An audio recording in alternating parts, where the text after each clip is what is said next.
أما بعد فأعوذ بالله من الشيطان الرجيم بسم الله الرحمن الرحيم وقال تعالى يا أيها الذين آمنوا اتقوا الله حق تقاته ولا تموتن إلا وأنتم مسلمون وقال رسول الله صلى الله عليه وسلم عن أبي هريرة رضي الله تعالى عنه قال رسول الله صلى الله عليه وسلم الإيمان بضع وسبعون شعبة فأفضلها قول لا إله إلا الله صدق الله العظيم মাকতাবে রহমানের কর্তৃক আয়োজিত বাৎসরিক সেমিনারের সম্মানিত সভাপতি ও বিজ্ঞ বিচারক মণ্ডলী ও আমার সামনে উপস্থিত বাংলার দিক দিগান্ত থেকে ইলম পিপাসার সাথীরা, আমরা সকলে মহব্বতের সহিত মহান রব্বুল আলামিনের দরবারে শুকরিয়া আদায় করি যে মহান রব্বুল আলামিন আমাদেরকে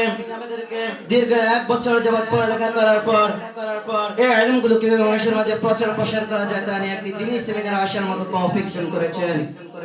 এজন্য আমরা শুকরিয়া আদায় করি আলহামদুলিল্লাহ। আমাকে মাকতাবে রহমানিয়ার পক্ষ থেকে আলোচ্য বিষয় দেওয়া হয়েছে ঈমানের গুরুত্ব ও তাৎপর্য সম্পর্কে। আমি উক্ত বিষয় সম্পর্কে আপনাদের সামনে কিঞ্চিত পরিমাণ আলোকপাত করব ইনশাআল্লাহ। আল্লাহ তাআলা মানুষকে দিবারাত্রির মাঝে অসংখ্য নিয়ামত দান করেন। আল্লাহ তাআলা বলেন আমি মানুষকে যে নিয়ামত দান করি কখনো তা মানুষ গণনা করে শেষ করতে পারবে না। আল্লাহ তাআলা মানুষকে যে নিয়ামত দান করেন তার মধ্যে সবচেয়ে বড় ও মহান নিয়ামত হলো ঈমান।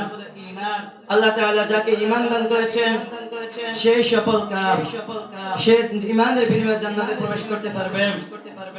আল্লাহ তাআলা মানুষকে ঈমান দান করেছেন। সাহাবায়ে কেরাম এই ঈমানের কারণে কত নির্যাতন সহ্য করেছেন, উত্তপ্ত বালুর উপর শুইতে হয়েছে তাদেরকে, তবুও তারা ঈমানের হাল ছাড়েননি, ঈমান থেকে সামান্য হটেননি। তাদের অঙ্গগুলো কেটে ফেলা হয়েছে কিন্তু তারা ঈমান থেকে হটেননি। ঈমানের গুরুত্ব দিয়েছেন। ঈমানের ফজিলত বোঝা দরকার, ঈমানের হেফাজত করা দরকার।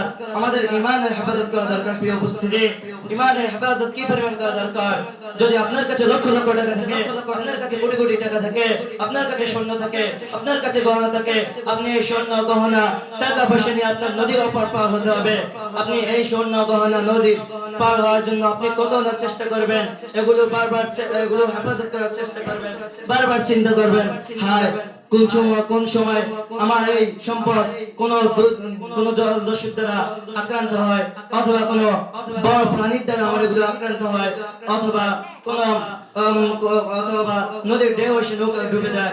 বারবার আপনি চিন্তিত থাকবেন, আপনি এগুলো নিয়ে চিন্তা করবেন।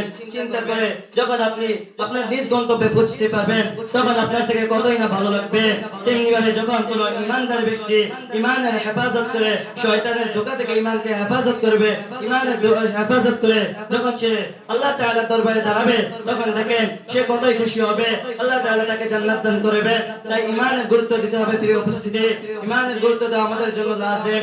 ঈমান থাকলে আপনার নামাজ কবুল হবে, ঈমান থাকলে আপনার রোজা কবুল হবে, ঈমান থাকলে আপনার যাকাত আদায় হবে।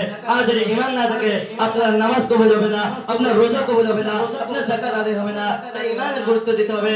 ঈমানের গুরুত্ব আমাদের জন্য লাজিম। ঈমানের গুরুত্ব কি পরিমাণ দেওয়া উচিত? হযরত আবু হুরায়রা রাদিয়াল্লাহু তাআলা আনহু বর্ণনা করেন রাসূল সাল্লাল্লাহু আলাইহি ওয়াসাল্লাম বলেছেন এমন এক সময় আসবে যখন মানুষ সকালে ঈমানদার থাকবে, বিকালে তারা ঈমান হারিয়ে ফেলবে, কিছু টাকার বিনিময়ে ঈমানকে বিক্রি করে দেবে। শামসুদ্দিন একবার আবেদ হজ করতে যাচ্ছিল। ইতিমধ্যে তারা এক খ্রিস্টান গ্রামে অবস্থান করে। তিন আবেদের মধ্যে এক আবেদের খ্রিস্টানদের একটি মেয়েকে খুবই পছন্দ হয়ে গেল। অতঃপর ওই আবেদকে বলা হলো চলো আমরা হজে যাচ্ছি। তখন বললো আমি হজে যাব না। তখন ওই যে আবেদ চলে গেল। ওই আবেদ ওই মেয়ের বাবার কাছে গেল, গিয়ে বলল ওই আবেদ ওই পিতার কাছে গিয়ে বলল আমি আপনার মেয়েকে বিবাহ করতে চাই। তখন বললো একটি বড় শর্ত আছে। তখন বললো কি শর্ত? তখন বললো যে তুমি তোমার ইসলাম ধর্ম ত্যাগ করে তুমি আমাদের খ্রিস্টান ধর্মে ধর্মিত হতে হবে। দেখেন সে ঈমান নিয়ে হজে যাচ্ছিল কিন্তু ইতিমধ্যে তার একটু পর্দার বিলীনের কারণে সে ঈমান থেকে হটে গিয়েছে, খ্রিস্টান ধর্মে ধর্মিত হয়ে গিয়েছে। তাই ঈমানের গুরুত্ব দিতে হবে।